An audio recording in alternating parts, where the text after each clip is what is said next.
Jack it up. It's the best. I'm so proud of you, Pyosik. That's His skin choices, I'm not gonna lie, it's actually stellar, right? He always knocks it out of the park. I want to say thank you to Achilleos for giving me that information. Thank you so much, Achilleos. As yeah, just shout outs all round as Kingin. Just going aggressive onto Rascal. This is how the matchup works. He's looking comfortable, but who's looking even more comfortable is Karis, which I think is good after game number 1. I say. He might just get solo killed as the orb comes down. There's the shockwave. Solka taking a lot of damage. Karis eating through this potion as fast. I think it's the kind of game where until we actually start to see some fights and we start to see some action, I don't really know what to expect. And Rascal goes in here. Yeah, good little stun as the dice comes out as well. Kingin gonna have to try and kite this one as best he can. You can see Rascal holding onto the flash, knows that the trade flash should be there as old Kingin flashes into the brush. Clit is here though. Kingin still trying to hop out, gets it onto the last minion in the queue. And now Clit's still looking for it. Kingin knows that he needs to keep running as the spear is going to miss the flash forward, and that's going to do it. So this is not a situation like the Pina game we saw earlier today where we were like ecstatic to see him get super fat and basically one-tap people. Was Harrison's problem. That step was really nice, but it may not be enough as Becca is going to get the flash out. There's the two-man shockwave, but the face break is too good, and Solka will lock down. Mondo not going to be throwing him a bone or anything with Shelly being put down as Kingin gets a Nara onto the wall, but the spear is going to connect. The wallop only onto one as Clid looking to chase him down, and you can see Rascal just backs away and says, yep, you can. As the map goes dark, and Rascal might actually get dove here.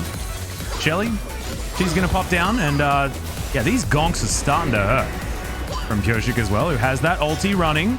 Gets underneath this turret. They do want this dive, but Clit's going to turn up now. The turret down extraordinarily low, and the teleport comes in from Genji. Pyosik a little bit too far forward, and he will be taken. Scout of the week comes down. Clit sets up shop yet again.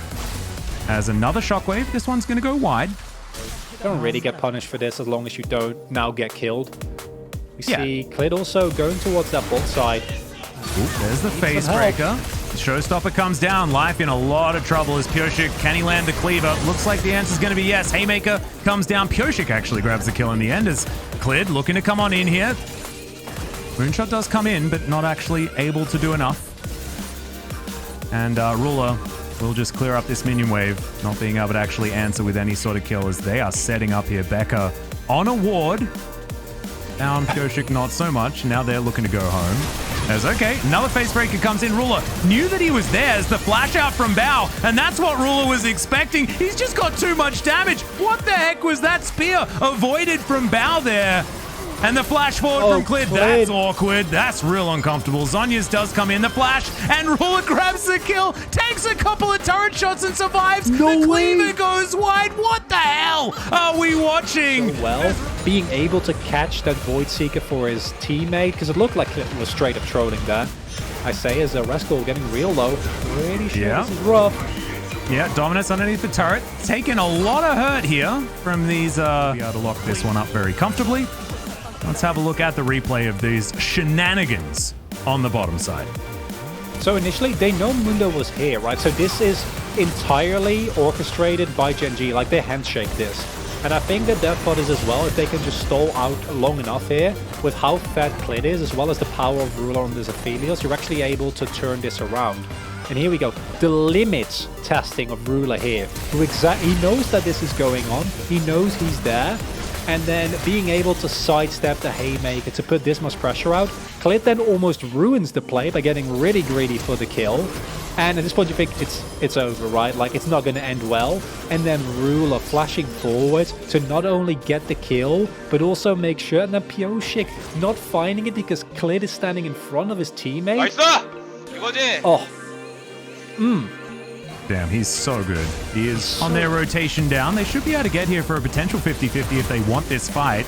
But Becca not actually going to have time to get any sort of flank, and Rascal is in the perfect position. Clid locks down the Cloud Drake. That's Cloud Soul.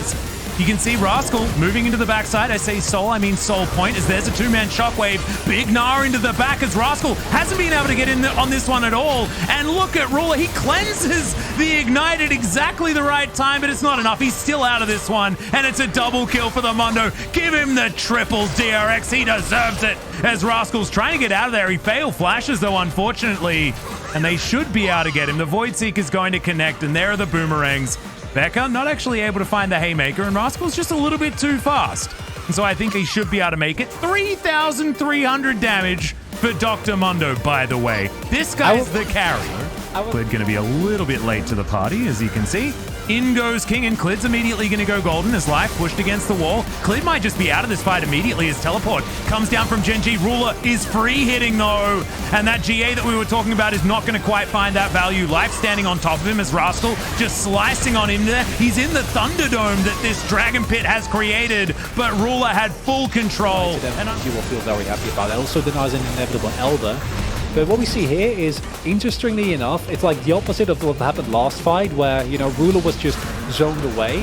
This time, Rascal is basically keeping 3 people occupied in the backline, right? Like, you look at this fight and you see Ruler kiting back and forth, really nothing happening thanks to the really nice stopwatch from Clid earlier on, and Ruler just from the backline. Pyosik can get on top of him, he doesn't have the damage, but it's, to me, Rascal that just slows him down to the point where I love the flank control here. This is something that they had a really big problem with in the first game. It looks like they might have solved it here.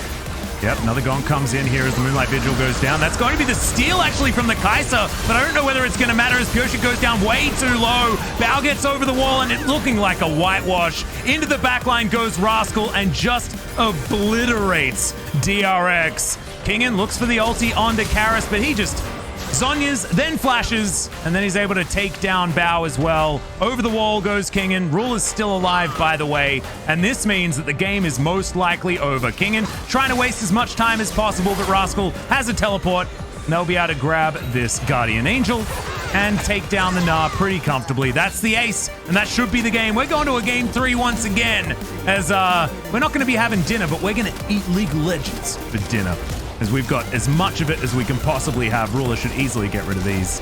And Gen G, they fight back in game number 2. 6 games on the first day, I'll take it. Incredible performance from Gen G here after a really shaky game number 1. I'm very happy that they respect DRX enough in the second game to